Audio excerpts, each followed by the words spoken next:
नमस्कार मित्रों, शिक्षा संकल्प यूट्यूब चैनल पर आपका हार्दिक स्वागत है। रीट 2022 में जो आपकी पात्रता परीक्षा होने वाली है, तो उससे पहले जो कलाम एकेडमी द्वारा कल 5 जुलाई को प्री रीट 3.0 का आयोजन करवाया गया था, तो उसमें जो मनोविज्ञान की क्वेश्चन थे, उस मनोविज्ञान के जो 30 क्वेश्चन हैं, उनका सॉल्यूशन आपको इस वीडियो के माध्यम से है वो मिलने वाला है। और दोस्तों, आप है वो इस वीडियो में जो मैं सॉल्यूशन करवा रहा हूँ, उसके बाद में आप ये भी जान पाएंगे कि जो कितने क्वेश्चन है वो आपके सही हो रहे हैं और आप किस स्थिति में हैं। तो एक 30 क्वेश्चन है वो बहुत ही महत्वपूर्ण क्वेश्चन थे और इनका लेवल भी है वो बहुत ही अच्छा था। तो हम बढ़ते हैं पहले क्वेश्चन की तरफ। पहला क्वेश्चन आपके सामने है कि जीन पियाजे के अनुसार बालक औपचारिक संक्रियात्मक अवस्था में, जो औपचारिक संक्रियात्मक अवस्था है, जीन पियाजे ने जो संज्ञानात्मक विकास सिद्धांत दिया था, उसमें जो 4 अवस्थाएं थी, उसमें जो औपचारिक संक्रियात्मक अवस्था है उसकी जो विशेषताएं हैं वो कौन सी है? अमूर्त एवं परिकल्पित तार्किकता एवं प्रतिज्ञप्ति चिंतन करने में समर्थ, केंद्रीयकरण एवं अनुत्क्रमणीय सोच में आबद्ध है, संरक्षण, वर्गीकरण व श्रेणीबद्धता करने में सक्षम नहीं है, प्रतीकात्मक और सांकेतिक खेलों में भाग लेना प्रारंभ करते हैं। तो जो औपचारिक संक्रियात्मक अवस्था है, ये चौथी अवस्था है और इसका कार्यकाल होता है 11 वर्ष से ऊपर, और इसका विशेष रूप से संबंध है वो किशोरावस्था से है। तो इस अवस्था में बालक है वो अमूर्त वस्तुओं के बारे में चिंतन प्रारंभ करता है। अमूर्त चिंतन का मतलब होता है कि जो वस्तु आपके सामने नहीं है फिर भी आप उस वस्तु के बारे में सोच पाते हैं, इसे हम अमूर्त चिंतन कहते हैं। और ये औपचारिक संक्रियात्मक अवस्था की विशेषता है, इसे हम अमूर्त संक्रियात्मक अवस्था भी कह सकते हैं। तो ये इसका राइट आंसर है। अगला क्वेश्चन है, लिखते समय किसी बालक द्वारा पेन या पेंसिल को पकड़ने के लिए उंगलियों के उपयोग से पूर्व अपने पूरे हाथ का प्रयोग विकास के किस सिद्धांत को निरूपित करता है? यानी कि बालक जब लिखना प्रारंभ करता है उससे पहले वो पहले पूरे हाथ का प्रयोग करता है और उसके बाद में जो अलग अलग उंगलियां हैं उनका प्रयोग करता है। तो ये विकास का कौन सा सिद्धांत है? विशिष्ट से सामान्य कार्यवाही प्रगति, सेफेलोकोडल प्रगति, प्रोक्सिमोडिस्टल प्रगति, अनियमित प्रगति। तो साथियों, जो विकास का ये सिद्धांत है ये है वो प्रोक्सिमोडिस्टल सिद्धांत है, मतलब कि केंद्र से सिरों की ओर, केंद्र से सिरों की ओर। ऑप्शन नंबर 3 इसका राइट आंसर है। सेफेलोकोडल का सिद्धांत है वो सिर से पैर की ओर माना जाता है। अगला question, Urie Bronfenbrenner के मतानुसार सामाजिक प्रथाएं एवं सांस्कृतिक मूल्य बालक के किस पारिस्थितिकी तंत्र के उदाहरण हैं? लघुमंडल, मध्यमंडल, बाह्यमंडल, वृहत मंडल। तो ये जो यूरी ब्रॉन फैन ब्रेनर है, इन्होंने जो पारिस्थितिक सिद्धांत दिया था, इसमें इन्होंने टोटल है वो 5 मंडल बताए थे। तो इन्होंने जो बताया कि सामाजिक प्रथाएं एवं सांस्कृतिक मूल्य, ये है वो कौन से मंडल में आते हैं? तो ये साथियों वृहत मंडल में आते हैं। डी इसका राइट आंसर है। और इनकी याद करने की साधारण सी ट्रिक है LMBVG। L का मतलब लघु, M का मतलब मध्य, B का मतलब बाह्य, V का मतलब वृहत और G का मतलब घटक मंडल। घटक मंडल को हम समय मंडल भी कह सकते हैं। लघु मंडल में बालक और जो परिवार है वो आता है। मध्य मंडल में बालक, परिवार और जो विद्यालय वे आते हैं। बाह्य मंडल में बालक के जो माता पिता के कार्यस्थल वगैरह वो आते हैं। वृहत मंडल में सामाजिक प्रथाएं और सांस्कृतिक मूल्य आते हैं। अगला क्वेश्चन है, निम्नलिखित में से कौन सी विशेषता एक प्रतिभाशाली बालक की है? प्रतिभाशाली बालक की विशेषता कौन सी है?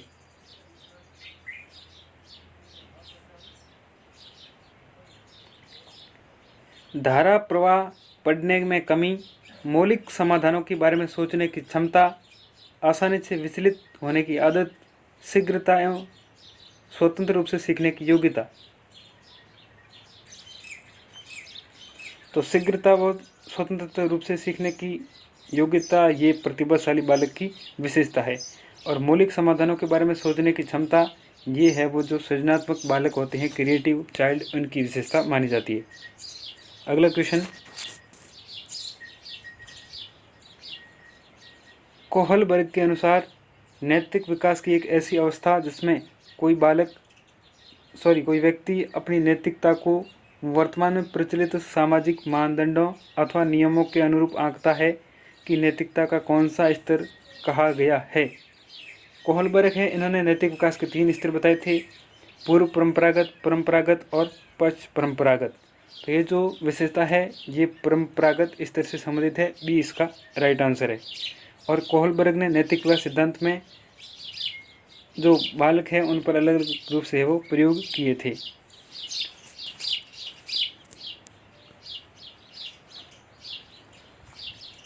अगला क्वेश्चन है, निम्नलिखित में एक मुख्य प्रक्रिया नहीं है जिसके द्वारा अर्थपूर्ण अधिगम घटित होता है।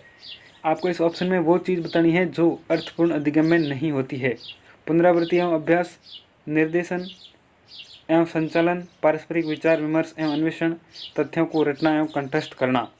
तो जो तथ्यों को रटना और कंठस्थ करना ये रटंत अधिगम का पार्ट है, डी इसका राइट आंसर है। ये जो प्रकार है ये ब्रूनर ने अधिगम के जो 4 प्रकार बताए गए थे उन्हीं में से एक है वो अर्थपूर्ण अधिगम है, ये सबसे महत्वपूर्ण होता है। अगला क्वेश्चन है, निम्नलिखित कथनों में से असत्य कथन का चयन कीजिए। मानव जीवन का आरंभ मूलतः एक कोष युग्मनज से घटित होता है। जीन को आनुवांशिकता की इकाई माना जाता है। मानव विकास को प्रभावित करने वाला वंशानुक्रम एक वातावरणीय कारक है। मेंडल को आनुवांशिकी का जनक माना जाता है।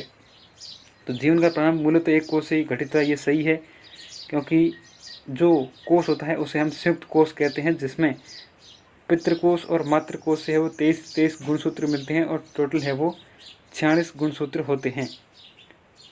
और जीन को आनुवांशिकता की इकाई कहते हैं, इसमें आरएनए और डीएनए पाए जाते हैं। मानव विकास को प्रभावित करना वंशानुक्रम वातावरणीय कारक है, ये गलत है, सी इसका राइट आंसर होगा। और मेंडल को आनुवांशिकी का जनक कहता है, इन्होंने है वो मटर के जो पौधे हैं इन पर प्रयोग किया था। आगे बढ़ते हैं। अगला क्वेश्चन है, एरिक्सन के मनोसामाजिक सिद्धांत की अवस्था पहल बनाम अपराध बोध का संबंध विकास की किस अवस्था से माना जा सकता है। शैशवावस्था, पूर्व बाल्यावस्था, उत्तर बाल्यावस्था, किशोरावस्था। तो एरिक्सन ने मनोसामाजिक विकास सिद्धांत में टोटल 8 अवस्थाएं बताई थी। इसमें ये पहल बनाम अपराध बोध तीसरी अवस्था है। पहली है विश्वास बनाम अविश्वास, ठीक है, दूसरी है स्वायत्ता बनाम लज्जा और तीसरी है पहल बनाम अपराध बोध। और इनका कार्यकाल है, पहली है जन्म से 1.5 वर्ष तक और दूसरी है 1.5 से 3 और तीसरी है 3 से 6 वर्ष। इसका मतलब इसका कार्यकाल है पूर्व बाल्यावस्था, बी इसका राइट आंसर है।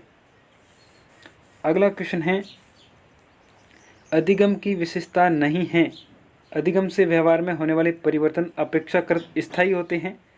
अधिगम एक सतत एवं अर्जित प्रक्रिया है। अधिगम सदैव बाह्य दृष्टिगत होता है। अधिगम में एक प्रकार का अनुभव सम्मिलित होता है। बिल्कुल सही, अनुभव भी सम्मिलित होता है। अधिगम एक सतत मतलब लगातार चलने वाली प्रक्रिया है, स्थायी भी होता है, लेकिन ये सदैव बाह्य दृष्टिगत होता है, ये इसका राइट आंसर है, क्योंकि ये सदैव बाह्य दृष्टिगत नहीं होता है। अगला क्वेश्चन है, रॉबर्ट गेने के अनुसार अधिगम का सर्वोच्च स्तर है संप्रत्यय अधिगम, समस्या समाधान, श्रृंखला अधिगम, संकेत अधिगम। तो रॉबर्ट एम गेने इन्होंने है वो अधिगम के टोटल 8 प्रकार बताए थे। इन्हें हम अष्टपदीय सोपानिक सिद्धांत भी कहते हैं। इनकी बुक का नाम था कंडीशन ऑफ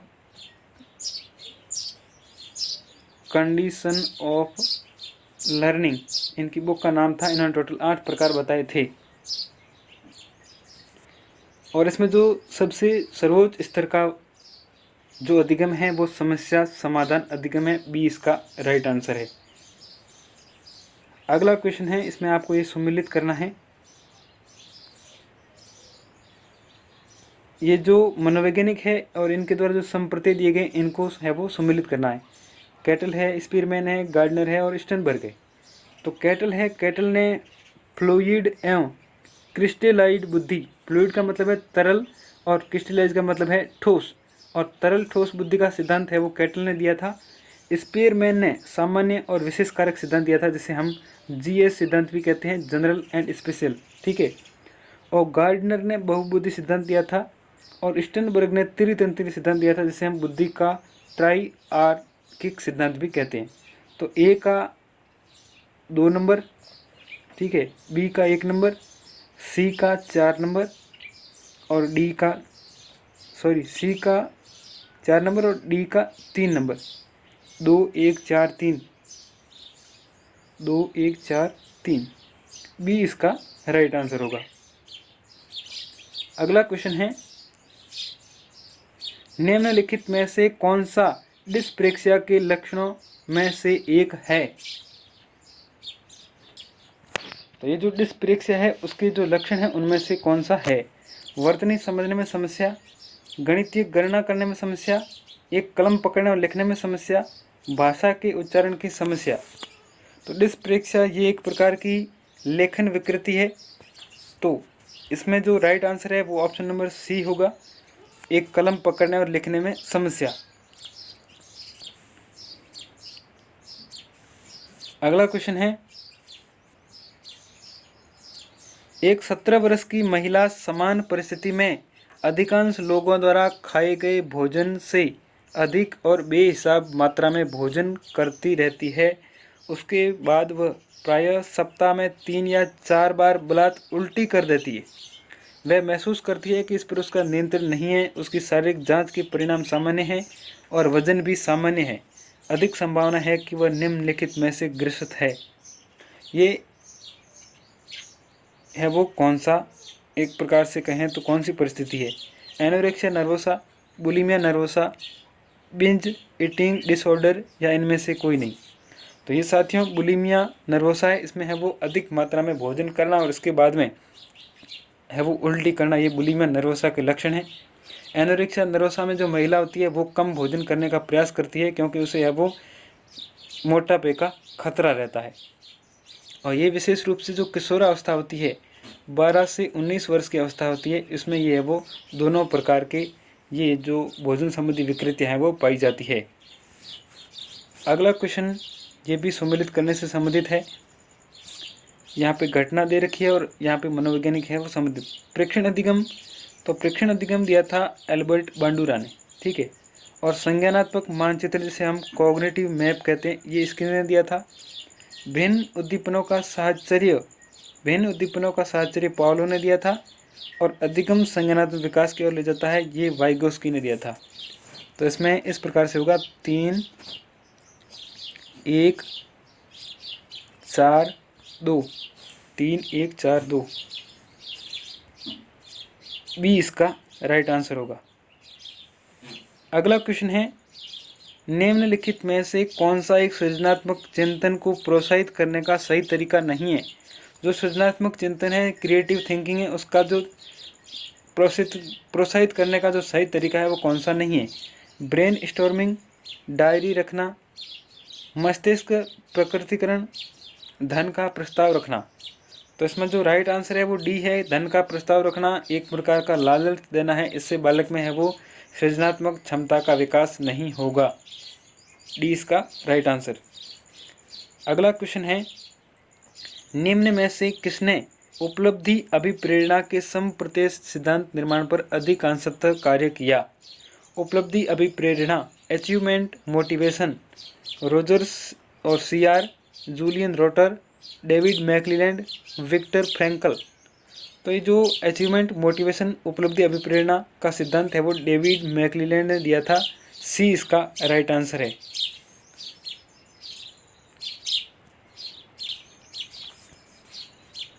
अगला क्वेश्चन है, बांडुरा के सामाजिक अधिगम सिद्धांत का प्रमुख केंद्र है?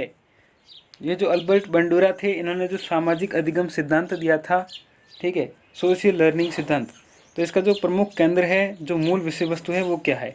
नैतिक संवेग, नैतिक तर्क, नैतिक व्यवहार और नैतिक संवेग तर्क। तो बांडुरा थे, इन्होंने जो सामाजिक अधिगम सिद्धांत में नैतिक तर्कना, जिसे हम मोरल रीजनिंग कहते हैं, इसको जो महत्वपूर्ण माना था, बी इसका राइट आंसर है। अगला क्वेश्चन है, एनसीएफ 2005 की संस्तुतियों के अनुसार कक्षा 1 व कक्षा 2 के विद्यार्थियों के लिए मूल्यांकन का तरीका होना चाहिए। जो क्लास फर्स्ट है और सेकंड है, इनका जो मूल्यांकन है वो किस तरीके से होना चाहिए? लिखित परीक्षण के आधार पर, मौखिक परीक्षण के आधार पर, लिखित एवं मौखिक परीक्षण के आधार पर या परीक्षण के आधार पर, मतलब कि ऑब्जर्वेशन के द्वारा। तो डी इसका राइट आंसर है, परीक्षण के आधार पर है वो मूल्यांकन होना चाहिए। ये एनसीएफ 2005 में बताया गया है। अगला क्वेश्चन है, राष्ट्रीय पाठ्यचर्या की रूपरेखा 2005 के अंतर्गत व्यवस्थित सुधारों में पाठ्य पुस्तक को लेकर क्या टिप्पणी की गई है? पाठ्यपुस्तक का चयन एवं लेखन किसी एक विषय विशेषज्ञ को देना चाहिए। पाठ्यपुस्तक बनाते समय अध्यापक का ही फीडबैक लिया जाना चाहिए और विभिन्न स्कूलों के मध्य पुस्तकालयों को साझा किया जाना चाहिए। इनमें से सभी। तो जो आंसर माना गया है वो इसका सी माना गया है, डी भी हो सकता है। अगला क्वेश्चन है, क्रियात्मक अनुसंधान एक्शन रिसर्च की प्रक्रिया का प्रथम चरण है क्रियात्मक परिकल्पना का निर्माण, प्रोग्राम का क्रियान्वयन, समस्या की पहचान या समस्या का परिभाषीकरण एवं सीमांकन।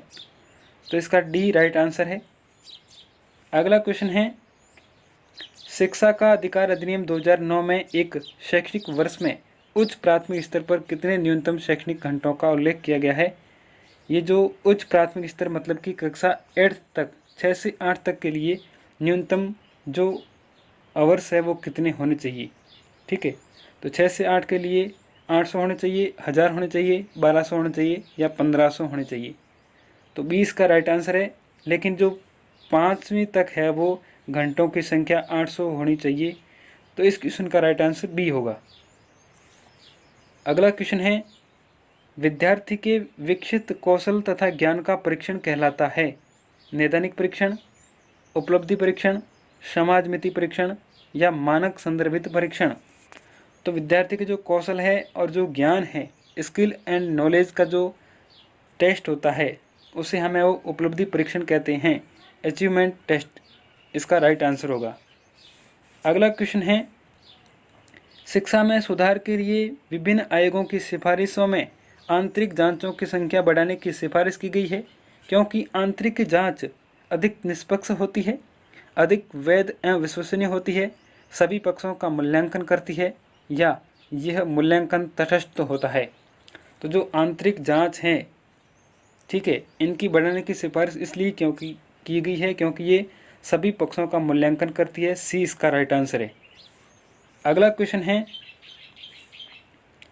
फ्राइड के मनोविश्लेषणवाद के संदर्भ में असत्य कथन है इदम का संबंध व्यक्ति की आदिम आवश्यकताओं और कामेच्छाओं से है, विस्मरण, अशुद्ध उच्चारण, मजाक आदि अचेतन तक पहुंचने का साधन है, फ्राइड द्वारा प्रयुक्त रक्षा युक्तियों दुश्चिंता द्वारा उत्पन्न असुविधाजनक भावों से इदम के बर्ताव करने का तरीका है। फ्राइड के अनुसार व्यक्तित्व के आंतरिक पक्ष आरंभ में स्थापित हो जाते हैं और जीवन पर्यंत स्थिर बने रहते हैं। तो इसका जो राइट आंसर है वो सी होगा क्योंकि ये जो सी में बताया गया है ये एकदम असत्य है। अगला क्वेश्चन ये भी है, वो असुमिलित छांटना है आपको, कौन सा सुमिलित नहीं है। सेल्डन ने शारीरिक संरचना के आधार पर वर्गीकरण किया था, ये भी एकदम सही है। स्प्रेंगर ने सामाजिक गुणों के आधार पर वर्गीकरण किया था। हिपोक्रेटस ने मनोवैज्ञानिक गुणों के आधार पर वर्गीकरण किया था, ठीक है। और कैन ने अंतःस्रावी ग्रंथियों के आधार पर वर्गीकरण किया था। तो जो असम्मिलित है वो सी है। हिपोक्रेटस ने वो मनोवैज्ञानिक गुणों के आधार पर वर्गीकरण नहीं किया था। इन्होंने है वो शारीरिक द्रव्य के आधार पर है वो 4 प्रकार बताए थे। मनोवैज्ञानिक गुणों के आधार पर वर्गीकरण कार्ल युंग या हमें इसे है वो कार्ल जुंग भी कहते हैं, इन्होंने किया था। अगला क्वेश्चन है, विषय आत्मबोध परीक्षण में एक व्यक्ति पर कुल कितने कार्ड प्रयोग में आते हैं? 30, 20, 10, 5। विषय आत्मबोध परीक्षण, इसे हम प्रासंगिक अंतर्बोध परीक्षण भी कहते हैं, TAT थेमेटिक एप्रिएशन टेस्ट, ठीक है। और इसमें जो कुल कार्डों की संख्या है वो 20 होती है। 20 का राइट आंसर है। अगला क्वेश्चन है, निम्नलिखित में से शाब्दिक सामूहिक परीक्षण का दोष है। एक, इस परीक्षण में नकल की जो संभावना है वो बनी रहती है। इस परीक्षण में परीक्षक द्वारा प्रबंधन एवं नियंत्रण में असुविधा होती है। सामूहिक परीक्षण में परीक्षार्थी की जो निजी भावनाएं हैं उनसे परिचित होने का अवसर नहीं मिलता है, या उपयुक्त तो सभी। तो जो सामूहिक परीक्षण हैं तो इनके जो दोष हैं वो उपयुक्त तो सभी है। डी इसका राइट आंसर है। अगला क्वेश्चन है कि समायोजन की प्रत्यक्ष युक्ति नहीं है जो एडजस्टमेंट है उसकी जो डायरेक्ट मेथड है वो कौन सी नहीं है। उदात्तीकरण, परिमेयकरण, दमन, इनमें से कोई नहीं। तो दोस्तों जो प्रत्यक्ष युक्ति है वो इनमें से कोई नहीं, डी इसका राइट आंसर है, क्योंकि जो तीनों युक्तियां हैं ये अप्रत्यक्ष युक्तियां हैं और जो टोटल 5 है वो प्रत्यक्ष युक्तियां हैं। आपको याद करनी है, यहाँ से क्वेश्चन बनने की प्रबल संभावना रहती है। अगला क्वेश्चन है कि निम्नलिखित में से बाल अपराध का कारण नहीं है। जो चाइल्ड डेलिक्वेंसी है उसका जो कारण है वो कौन सा नहीं है। माता पिता द्वारा कठोर अनुशासन, विद्यालय में सहज शैक्षिक गतिविधियों का आयोजन, शारीरिक व आनुवंशिक दोष से ग्रसित होना, कमजोर आर्थिक स्थिति। तो बाल अपराध का कारण है वो बी नहीं है, क्योंकि विद्यालय की शैक्षिक और सहज शैक्षणिक जो गतिविधियां होती है ये बाल अपराध को दूर करने में बहुत ही महत्वपूर्ण भूमिका निभाती है। अगला क्वेश्चन है, व्यक्तिगत भिन्नता का अध्ययन किया जा सकता है। उपलब्धि परीक्षण द्वारा, व्यक्तित्व परीक्षण द्वारा, अभिक्षमता परीक्षण द्वारा, उपयुक्त सभी। तो जो व्यक्ति की जो भिन्नताएं होती है, इंडिविजुअल डिफरेंस है, इनका अध्ययन हम है वो इन तीनों के द्वारा कर सकते हैं। डी इसका राइट आंसर है। तो दोस्तों ये मनोविज्ञान के 30 महत्वपूर्ण क्वेश्चन थे कलाम एकेडमी द्वारा आयोजित रीड 3.0 में। इन 30 क्वेश्चन में से अगर आप 20 से कम हैं तो एकदम से आप खुद को सिरे पर मान सकते हैं। आपको है वो तैयारी थोड़ी और मजबूत करनी होगी। 20 से 25 के मध्य हैं तो आप है वो काफ़ी अच्छे हैं। अगर आप 25 से भी एबो हैं तो आपकी तैयारी है वो सबसे बढ़िया है। आप है वो उसमें नियमितता बनाए रखें। तो दोस्तों ये थी महत्वपूर्ण सीरीज। जो पर्यावरण है, गणित है, संस्कृत है, हिंदी है, उनकी जो सॉल्यूशन है वो आपको अगले वीडियो में मिलने वाले हैं। आप चैनल को सब्सक्राइब करें, वीडियो को लाइक और शेयर करें। धन्यवाद साथियों, जय हिंद।